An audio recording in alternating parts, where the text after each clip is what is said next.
Music has been a cornerstone of society since the beginning of time. Across cultures, individuals engage in music making and consumption as a daily part of life. These interactions are generally perceived as positive experiences that deepen one's connection to a broader collective experience. However, musicians and audience members' experiences with adverse health outcomes associated with the demands of learning, performing, and consuming music have been widely documented. Recognition of these occupational health risks dates back to the 1700s, when Bernardino Ramazzini, regarded as a father of occupational medicine, identified music-specific health issues among singers and lute string makers in his treatise, Diseases of Workers. Regardless of a person's intentions to become a professional or even learn an instrument, everyone has a relationship to music as an occupation. Anne Wilcox's definition of occupation is doing of work, play, or activities of daily living within a temporal, physical, and sociocultural context that characterizes much of human life. This perspective encompasses the ways humans engage in musical activities, including as performers, educators, therapists, clinicians, and consumers of music. The physical, emotional, and sociocultural elements of music making occur throughout a person's lifetime, meaning our relationship with music and music making also changes as we age and develop. I'll share my relationship with music to demonstrate the application of music as an occupation. I think I can speak for many of us in this room when I say that I love music from an early age. As a child, my mom always had music on in our home, and I loved singing along with her. Her favorite was 90s country music, and I still have a soft spot in my heart for that genre today. When it came time to select an instrument, I was so excited to join the orchestra, and I chose the viola as my first instrument. After a few years, I saw my high school marching band perform and was drawn in immediately. I knew I wanted to join this ensemble, and I started teaching myself the clarinet and joined the band later that year. And in college, I decided to join the marching band as well. The community I developed in marching band allowed me to flourish and really become the person that I am today. Despite my love for music and enthusiasm for marching band, I had a hard transition to becoming a music major in college, struggling deeply with performance anxiety and musculoskeletal pain. With the help of my clarinet teacher, I learned to manage and prevent these issues and have gone on to study musicians' health to help others do the same. When we observe music as an occupation through a temporal lens, we can understand the impacts of engaging in this treasured activity, which can be both positive and negative, just like many aspects of the human experience. Music is a double-edged sword. We can all agree that engaging in music is a cherished activity. Listening to music has been shown to support mental health by reducing stress and anxiety, enhancing emotional well-being, and improving mood. Participation in music making, particularly in ensemble settings, also fosters great social connection, often providing individuals with a strong sense of belonging and community. However, embedded within this engagement lies a critical paradox. As Bosco and Margranger in 2023 notes, music can elicit both positive and negative health outcomes for listeners and musicians alike. Participating in music is that double-edged sword. The potential for adverse health outcomes can be organized into some distinct categories to help us understand the influence that music making has on our health. Examining the biological health concerns faced by musicians, a landmark study from the 1980s, Fishbein, surveyed 2,000 musicians of the International Conference of Symphony and Opera Musicians. The results revealed a high prevalence of medical problems among musicians, many of which were reported to negatively affect performance. The study catalyzed decades of follow-up research, particularly around the musicians' experiences with musculoskeletal pain. In recent research, we can observe similar patterns that are more instrument-specific. For example, in a study I conducted with colleagues from the University of North Texas, we surveyed over 300 clarinetists about their pain. Respondents experienced musculoskeletal pain primarily on the right hand and lower lip, both places where the instrument is in contact with the body while in use. We also see similar patterns among classical guitarists from my colleague Nabil's research.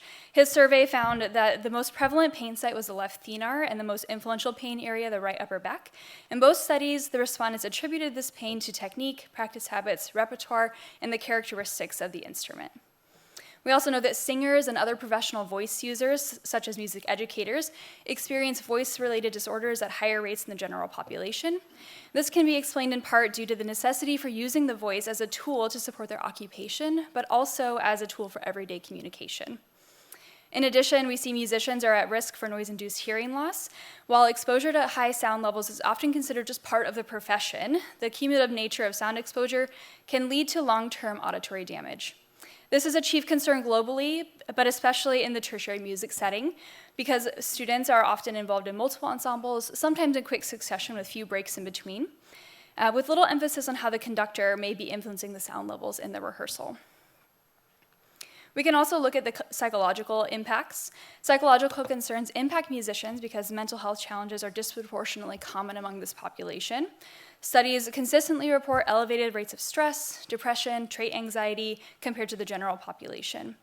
Music performance anxiety is also prevalent among musicians, with more recent reviews reporting anywhere from 16.5% to 60% of musicians experiencing some form of performance anxiety when they are engaging in music. Tertiary music schools have also been known to foster high levels of perfectionism among students, creating an increased challenge with performance anxiety for some. When measuring the overall well-being of musicians, researchers from the Royal College of Music in London have also noted that musicians do score higher than the general population on elements related to positive emotion, relationships, and meaning, suggesting that despite these challenges of being a musician, this population does have some resilience.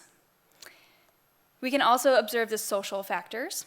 Social factors within the music environment can have a profound impact on the well-being of those engaged in music making. A recent study by my colleague Brian McGoldrick found a positive correlation between musicians' perceived social support and their general mental health. Despite this association between social support and mental health, the demands of music school can also limit social interaction, as musicians are often needing to practice alone.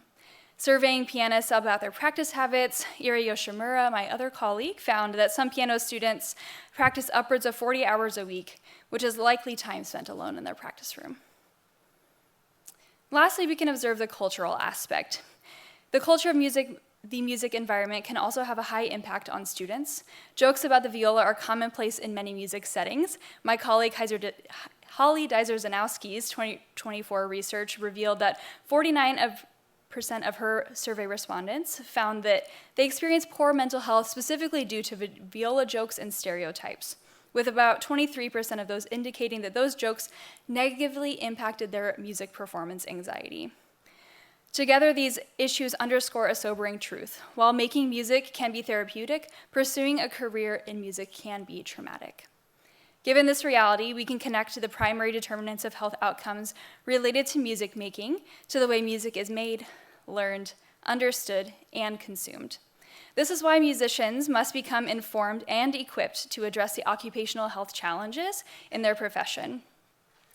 Looking back at Ramazzini, he strongly believed in preventing occupational diseases. His perspective is demonstrated best from his quote from his dissertation on the care and health of nuns.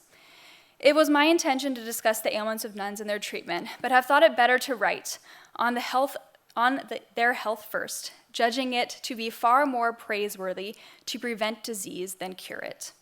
This mindset emphasizes the need to not only understand the potential health risks associated with learning, performing, and consuming music, but also suggests roles outside of the musicians themselves that could be tasked with implementing these preventative strategies. This implicates the entire educational sector, as these environments are in which musicians are being trained. Tertiary music schools are responsible for teaching skills related to music making, but have yet to fully assume the role of educating students about keeping themselves, their future students, clients, and audiences safe while engaging in these musical activities.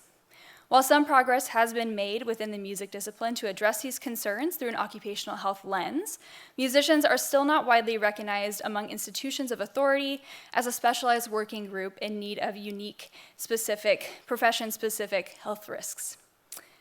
Embracing this occupational perspective is essential for creating safer learning and performing environments for everyone who engages in music.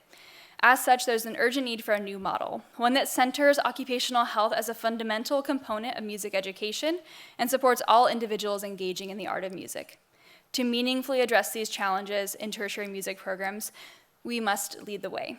These institutions are uniquely shaped and positioned to create the next generation of musicians and music educators, cultivating a culture of health literacy and proactive well-being.